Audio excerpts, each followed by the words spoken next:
إن الذي فرض عليك القرآن لرادك إلى معاد.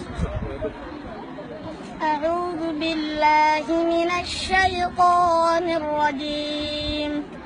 إن الذي فرض عليك القرآن لرادك إلى معاد قل ربي أعلم من جاء بالهدى ومن هو في ضلال مبين.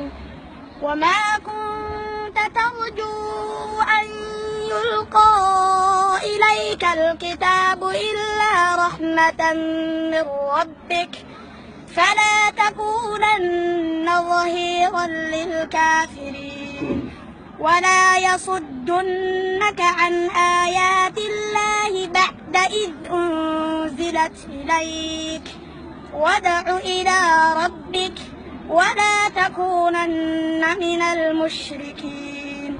ولا تدع مع الله إلها آخر لا إله إلا هو كل شيء هالك إلا وجهه له الحكم وإليه ترجعون.